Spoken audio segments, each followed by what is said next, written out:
The moment Richard Caldwell offered to graciously allow me to stay as his personal secretary after 18 months of developing his signature program from scratch, I knew our professional relationship had reached its inevitable conclusion.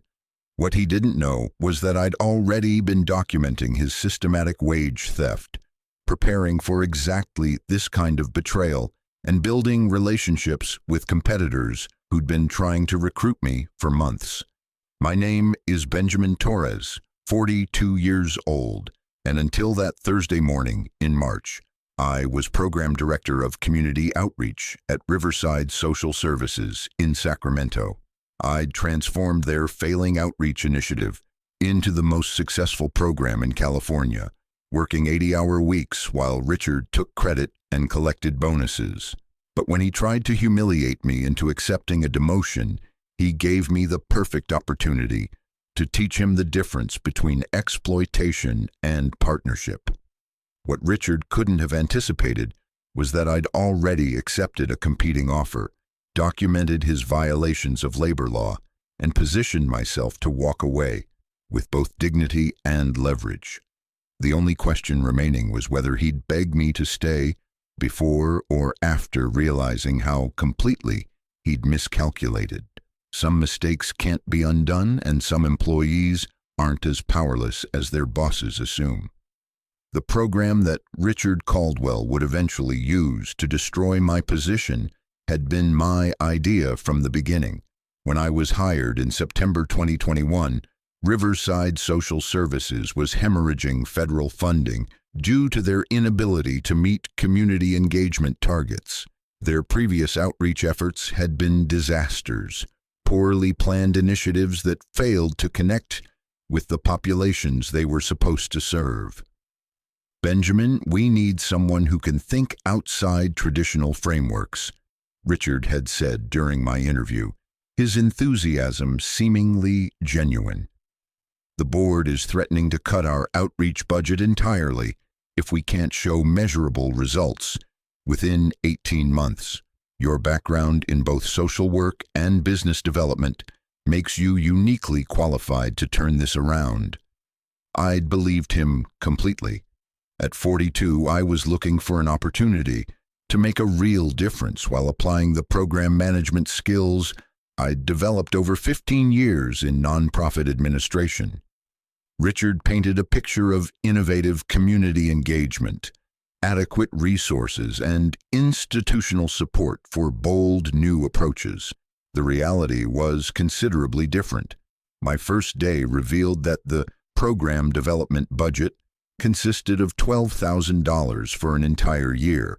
The dedicated support staff was actually me, working alone, and the 18 months to show results had been shortened to 12 months because Richard had been lying to the board about progress for the previous 6 months. But I was determined to succeed anyway. I'd spent my career salvaging failing programs, and this felt like the kind of challenge that could define my legacy in social services. I threw myself into the work with an intensity that should have been a warning sign to anyone paying attention. I started by conducting comprehensive needs assessments in 3 underserved neighborhoods, spending evenings and weekends talking to community leaders, small business owners, and residents who'd been ignored by previous outreach efforts. I developed partnerships with local churches, schools, and community centers that had never worked with Riverside before. I created innovative programming that addressed real needs rather than bureaucratic requirements. The Community Garden Initiative connected unemployed residents with urban agriculture training while beautifying vacant lots. The Digital Literacy Labs provided computer skills training in community centers addressing both technology gaps and social isolation. The Small Business Mentorship Program paired local entrepreneurs with successful business owners, creating sustainable economic development. Within 6 months, our program was exceeding every target metric. Community engagement increased by 340%. Program satisfaction scores reached 94%. Federal auditors praised our innovative, community-centered approach and recommended our model for replication across California. But success came at a personal cost. I was working 80-hour weeks, using my own car for community visits, and often paying for program supplies out of my own pocket when Richard claimed budget constraints. My wife Sarah would find me at the kitchen table at midnight, writing grant applications or preparing community presentations, surviving on coffee and determination. "This pace isn't sustainable," she warned me after finding me asleep at my laptop for the third time in a week. "You're going to burn out, and then what happens to all these communities you're trying to help?" She was right, but I couldn't slow down. The communities we served had been failed by previous initiatives, and I felt a profound responsibility not to become another broken promise. Every success story, like Maria, the single mother who started her own catering business through our mentorship program, or James, the veteran who found community and purpose in our urban garden, validated the personal sacrifices I was making. Richard, meanwhile, was enjoying the benefits of my work without contributing to its success. He would arrive at community events just in time for photos with local officials, making speeches about our vision and collaborative leadership, while I handled the actual logistics. He took credit for innovations I'd developed, presented my quarterly reports to the board as if they reflected his strategic genius, and used my program's success to secure his own promotion to executive director. The breaking point came in February when I submitted a formal request for additional staffing. The program had grown beyond what one person could manage effectively, and I was seeing early signs of the burnout Sarah had predicted. Community partners were requesting services we couldn't provide. Federal auditors were recommending program expansion, and I was missing my daughter's basketball games because emergency client situations always seemed to arise on weekends. "Richard, I need help," I told him during our monthly one-on-one meeting. "The program is succeeding beyond anyone's expectations, but I can't maintain this pace indefinitely. Either I need an assistant program manager, or we need to reduce the scope to something sustainable." Richard's response revealed everything I needed to know about his priorities. "Benjamin's success requires sacrifice. I've been where you are, overwhelmed, overworked, wondering if it's worth it. But that's what separates leaders from followers. Push through this difficult period, and you'll be stronger for it." "It's not about strength, Richard. It's about sustainability. I'm making mistakes because I'm spread too thin, and these communities deserve better than my exhausted leftovers." "What I'm hearing is that you want to scale back our most successful program because you're having trouble with time management." The condescension in his voice was unmistakable. He was framing my request for reasonable support as personal failure rather than programmatic success. It was exactly the kind of gaslighting I'd seen him use with other staff members who dared to push back against unrealistic expectations. I'm not talking about scaling back. I'm talking about scaling intelligently. Adding one experienced staff member would allow us to double our impact while maintaining quality. Budget constraints make that impossible right now, but I have faith in your ability to find creative solutions. That's why we hired you. Creative solutions. Richard's euphemism for expecting miracles without providing resources. I left that meeting understanding that my choice was simple: accept unlimited exploitation or find another job. That's when I started documenting everything. I began keeping detailed records of my actual working hours, not just the 40 hours per week reflected in my salary. I photographed receipts for program supplies I'd purchased personally. I saved emails where Richard took credit for my work or promised resources that never materialized. I documented every instance where he publicly presented my achievements as his own strategic victories, but I also started exploring alternatives. 3 different nonprofit organizations had tried to recruit me over the past year, impressed by the program's success and wanting to replicate our model. I'd turned them down out of loyalty to Riverside and commitment to the communities we served. But Richard's refusal to provide adequate support was making those positions look increasingly attractive. The final insult came in March when the California Department of Social Services invited our program to present at their annual conference.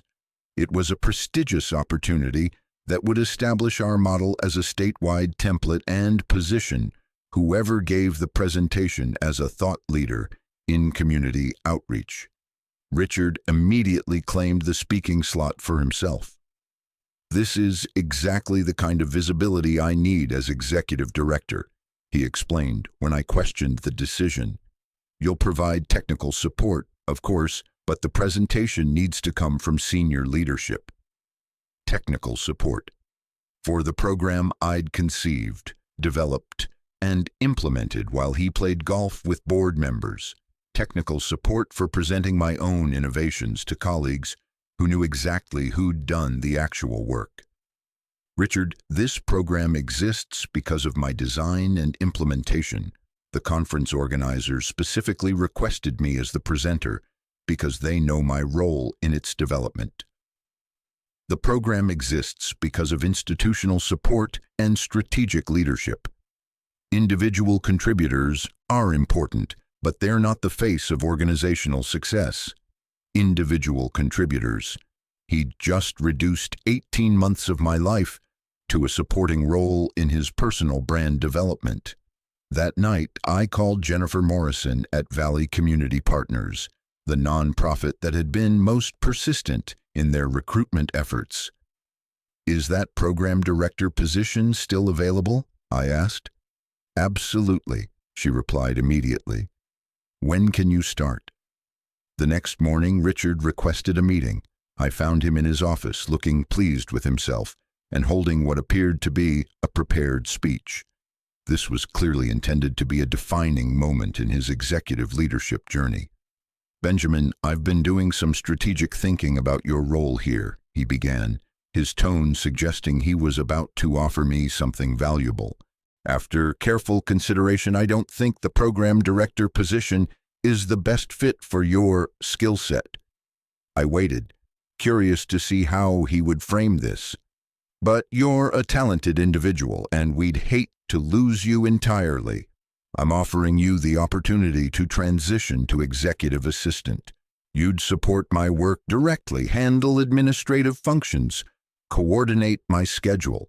It's a chance to learn organizational leadership from a senior perspective." Executive assistant. After 18 months of building the most successful program in Riverside's history, Richard was offering me the privilege of organizing his calendar and answering his phone calls. "The salary would be adjusted accordingly," he continued, "but you'd have regular hours, less stress, and opportunities to develop different professional skills." Adjusted accordingly. A pay cut to go with the humiliation. "You have until tomorrow morning to decide. I need to know by 7 a.m. so I can post the position if you decline." The ultimatum was perfectly designed to pressure me into accepting what he clearly viewed as a generous offer. 24 hours to choose between degrading demotion and unemployment, presented as if he was doing me a favor by allowing me to stay at all. I looked at Richard Caldwell. This man who'd taken credit for my work, refused to provide adequate support, and was now offering me the privilege of serving him personally, and felt something crystallize inside me. Not anger exactly, but absolute clarity about who he was and what he deserved. "I appreciate the offer," I said calmly. "I'll give you my decision tomorrow morning." I left his office and drove directly to Valley Community Partners. Jennifer Morrison's offer was everything Richard's wasn't. Respect for my expertise, adequate staffing for new programs, a 30% salary increase, and full credit for my work. They wanted me to replicate the Riverside model while developing additional innovations. with proper resources and institutional support. "When can you start?" Jennifer asked after we'd finalized the terms. "I need to give notice at my current position," I replied, "but I could begin in 2 weeks, if needed." "Perfect. We've been planning this expansion for months, waiting for the right person. Your timing couldn't be better." I signed the contract that afternoon and drove back to Riverside with a sense of liberation I hadn't felt in months. Richard thought he was forcing me to choose between humiliation and unemployment, but he'd actually freed me to pursue an opportunity that valued my contributions appropriately. The next morning, I arrived at Richard's office at exactly 7 a.m. "Benjamin, have you made your decision about the executive assistant position?" "I have. I've accepted a program director position with Valley Community Partners. I'll be submitting my formal resignation this morning, with my last day being Friday." The color drained from Richard's face as he processed what I'd just said. "You're leaving? But what about the program? What about the communities we serve?" "The communities will be fine. Valley Community Partners is launching a similar initiative, and I'll be able to serve those same neighborhoods with proper resources and support." "You can't just leave in the middle of everything. We need transition time. What about your responsibilities here?" My primary responsibility was developing a successful community outreach program. I've accomplished that. The documentation is comprehensive, and any competent social worker can maintain the existing partnerships. Richard was struggling to maintain his composure. "This is highly unprofessional. I offered you a continued role here, and you're abandoning your commitments. You offered me a demotion to executive assistant after I built your signature program. I'm choosing to pursue opportunities that value my professional expertise. We can negotiate the terms, maybe associate director, or we could discuss salary adjustments for the program role." Too late. The time for negotiations had passed when he decided I wasn't a good fit for the position I'd created and executed successfully for 18 months. "I've already committed to Valley Community Partners. My resignation letter will be on your desk within the hour." I turned to leave, but Richard wasn't finished. "Benjamin, wait. You're the only person in the county certified to run federal community outreach programs. We need you to stay long enough to train a replacement." This was the moment I'd been anticipating. Richard finally understood the magnitude of his miscalculation, but he was still thinking in terms of his convenience rather than my value. "You should have considered that before offering me a secretary position. We'll pay consulting fees, whatever rate you think is fair." "I'm not interested in consulting arrangements. But the program will collapse without proper transition. The federal auditors are scheduled to return next month. The board expects the quarterly report next week. You can't just walk away from something this important." The desperation in his voice was remarkable. 24 hours earlier, Richard had been confident enough to give me an ultimatum about accepting demotion. Now he was begging me not to leave, finally acknowledging that I was irreplaceable. "The program won't collapse. It will be transferred to Valley Community Partners, where it will receive proper support and expansion. The communities will be served better than they ever were here." "That's impossible. Our model is proprietary. The partnerships belong to Riverside." "Actually, the partnerships belong to me personally. Community leaders trust Benjamin Torres, not Riverside Social Services. When I transition to Valley Community Partners, those relationships come with me." Richard's panic was now visible. He was realizing that I wasn't just leaving. I was taking the program's entire foundation with me: the federal funding, the community partnerships, the innovative model that had made his career. All of it depended on my personal relationships and expertise. "We can discuss a counteroffer. Program director with additional support staff, whatever you need." "I've already signed with Valley Community Partners. But thank you for the conversation, Richard. It's been educational. I left his office and spent the rest of the morning cleaning out my desk while fielding increasingly frantic calls from board members who'd learned about my departure. By noon, I'd submitted my resignation letter, transferred my files to a secure drive, and said goodbye to the few colleagues who'd supported my work.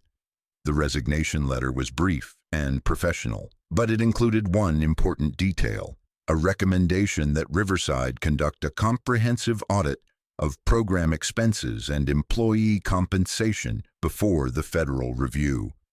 I'd spent months documenting Richard's wage theft, the unpaid overtime, the personal expenses I'd covered, the travel costs he'd refused to reimburse.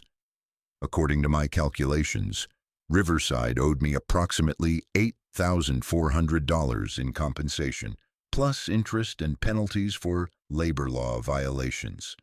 The audit began the following week. Federal investigators discovered exactly what I'd documented: systematic exploitation of program staff, misappropriation of federal funds, and falsification of expense reports. Richard had been claiming federal reimbursements for travel and supplies that I'd actually paid for personally, essentially stealing from both the government and me simultaneously. But the audit revealed something even more damaging. Richard had been inflating his own travel expenses for the community outreach conference circuit, claiming per diem rates for luxury hotels while staying with relatives, and pocketing the difference. He'd used federal community outreach funds to finance personal networking trips that had nothing to do with serving underserved communities. The final report was devastating. Richard was terminated for cause, forced to repay $23,000 in fraudulent expenses, and referred to federal prosecutors for grant fraud. Riverside Social Services lost their federal funding and was placed under oversight pending a complete leadership transition. As for my unpaid wages, they were classified as priority creditor claims in Riverside's bankruptcy proceedings. I received a check for $8,400 plus penalties, essentially a leaving bonus for 18 months of documented exploitation. But the most satisfying outcome was professional. Valley Community Partners' expansion into community outreach was incredibly successful, exceeding our first-year targets by 200%. The program model I'd developed at Riverside became the template for similar initiatives across 3 states, with proper attribution and recognition for my contributions. 6 months after leaving Riverside, I was invited to present at the same California Department of Social Services conference that Richard had tried to claim for himself. This time, I was introduced as the principal architect of the community outreach model that was transforming how social services organizations engage with underserved populations. Richard Caldwell was not in attendance. He'd taken a position as assistant director at a much smaller nonprofit in rural Nevada, earning less than half his previous salary and working under close supervision due to his federal fraud conviction. The communities we'd served at Riverside didn't miss a beat. Every community partner transferred their relationships to Valley Community Partners, where they received expanded services with better funding and support. Maria's catering business grew into a full restaurant with 5 employees. James's Urban Garden became a model for veteran community engagement programs statewide. The program I'd built survived and thrived, but it survived because the relationships were authentic rather than institutional. Richard had never understood that community trust isn't transferable through administrative authority. It's earned through consistent action and maintained through genuine respect. 1 year after my resignation, I received a LinkedIn message from a former Riverside colleague. Richard had applied for a program director position at her new organization and listed her as a reference. She wanted to know if I had any insights about his management style. I kept my response brief and professional.